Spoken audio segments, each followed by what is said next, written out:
purpose of the camp was to keep these workers to work in the factories or whatever they had there, Exactly. and the quarry. Yeah, alongside. the other one was a clay quarry.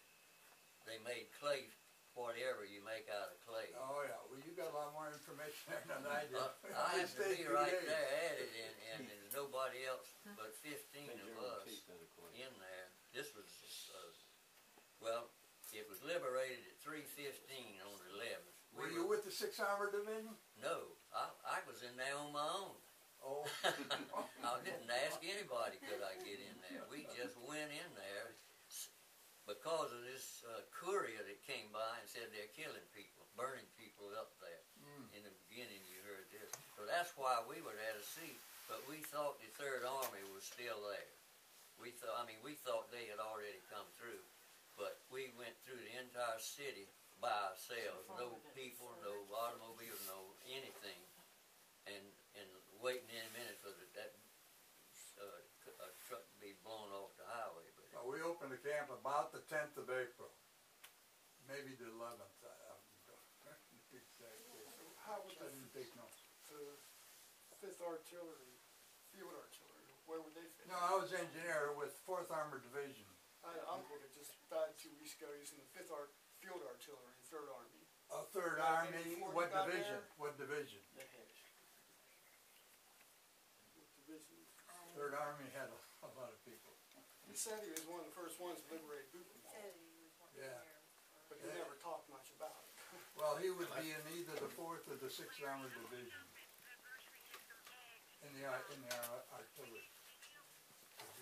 We were the two that. So it wasn't before we got there. No, before you got there?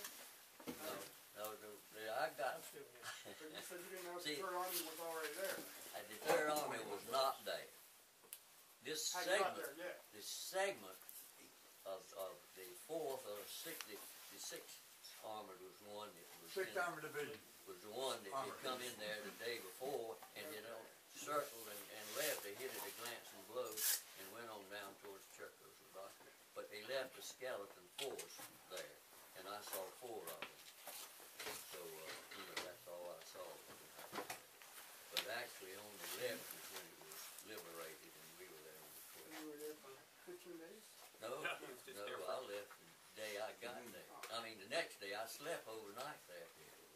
And there was some firefight in the area there. You're getting into what I'm going to read. Excuse me.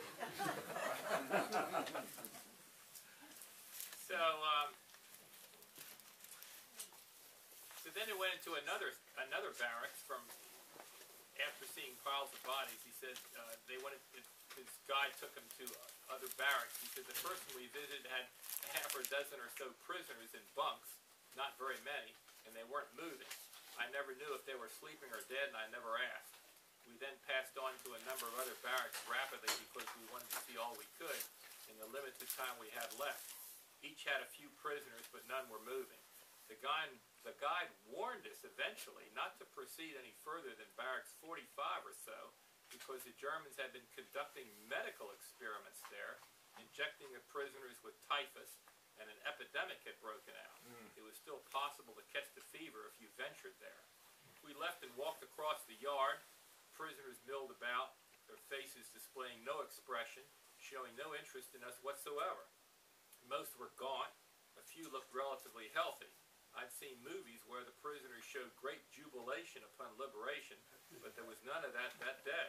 I asked one of the guards why they were so quiet and relatively grim, given that they had been liberated.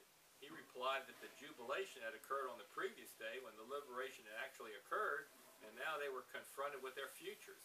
They have nowhere to go, he said. I gave the Jewish prisoner who had been my primary guide a carton of cigarettes, and you would have thought he had died and gone to heaven, though that's probably that's a poor choice of words in this particular context. But he was very happy. I noted that there was no bad odor permeating the place throughout the afternoon there.